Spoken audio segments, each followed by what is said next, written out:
दोस्तों जरा सोचिए, अगर आपने इन्फोसिस में 2001 में इन्वेस्ट किया होता 1 लाख रुपए, तो आज करोड़ों में बदल चुके होते। लेकिन सुनने में तो मजेदार लगता है, लेकिन असली सवाल ये है कि अगर आज आप इन्फोसिस में इन्वेस्ट करते हैं, क्या वो दोबारा मैजिक वही होगा?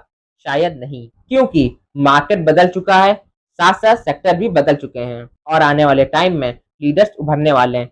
तो सवाल ये है, 2030 तक ऐसे कौन से सेक्टर्स हो सकते हैं जो लॉन्ग टर्म में अच्छा ग्रोथ दे सकते हैं? अब जल्दी से ये 4 रूल समझ लेते हैं।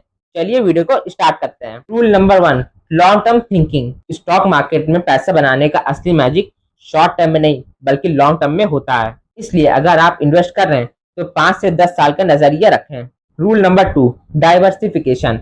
एक ही पैसा सारे स्टॉक या एक ही सेक्टर में बिल्कुल मत लगाएं। अलग अलग सेक्टर में निवेश करेंगे तो आपका रिस्क भी कम होगा, साथ ही साथ आपको ग्रोथ के मौके भी मिलेंगे। Rule number 3, SIP approach.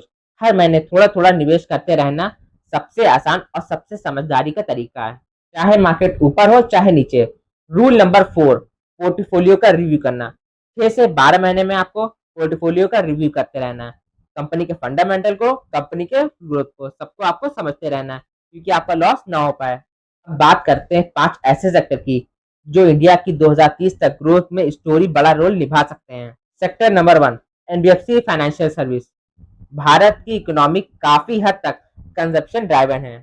लोग घर खरीदते हैं, गाड़ी खरीदते हैं, मोबाइल खरीदते हैं, तो यहीं से लोन की जरूरत पड़ती है। तो यहीं से अब एनबीएफसी कंपनियों के लिए भूमिका शुरू हो जाती है। बड़े प्लेयर्स हैं जैसे कि Bajaj finance, Muthoot finance, Cholamandalam finance, साथ ही साथ जियो फाइनेंशियल सर्विस। जैसे जैसे मिडिल क्लास की डिमांड बढ़ेगी, वैसे वैसे लोन की डिमांड भी बढ़ेगी।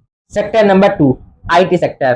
पिछले 20 सालों में इन्वेस्टर्स को आईटी सेक्टर ने काफी शानदार रिटर्न दिए हैं, लेकिन आने वाले समय में आर्टिफिशियल इंटेलिजेंस, ऑटोमेशन और मशीन लर्निंग आने वाले समय में बड़ा रोल निभा सकते हैं। कुछ इंटरेस्टिंग कंपनीज है जैसे कि परसिस्टेंट सिस्टम्स, केपीटेक टेक्नोलॉजीज, कॉफरोज। ये सब कंपनी एआई बेस्ड पर बड़ा काम कर रही हैं। Sector number 3, capital market infrastructure. आज भारत में काफी तेजी से डीमैट अकाउंट तेजी से खुल रहे हैं। इतने ज्यादा लोग स्टॉक मार्केट के अंदर आएंगे, उतना ज्यादा उन कंपनीज को फायदा मिलेगा जो कि मार्केट इंफ्रास्ट्रक्चर प्रोवाइड करती हैं, जैसे सीडीएसएल, बीएसई, कैम्स। इनका बिजनेस मॉडल जो होता है वॉल्यूम बेस्ड होता है, यानी जितना ज्यादा ट्रेडिंग होगी उतना ज्यादा इनका रेवेन्यू बढ़ेगा। Sector number 4, asset management companies. आजकल लोग जो है म्यूचुअल फंड में तेजी से निवेश कर रहे हैं।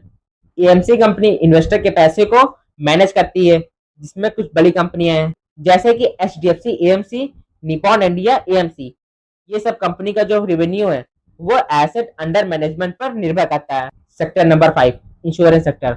आज समय में इंश्योरेंस कोई लग्जरी नहीं बल्कि जरूरत बन चुका है। चाहे हेल्थ इंश्योरेंस हो, चाहे जनरल इंश्योरेंस हो, चाहे लाइफ इंश्योरेंस हो, ये सभी हम लोग के लिए फाइनेंशियल सिक्योरिटी का एक इम्पोर्टेंट हिस्सा बन चुका है।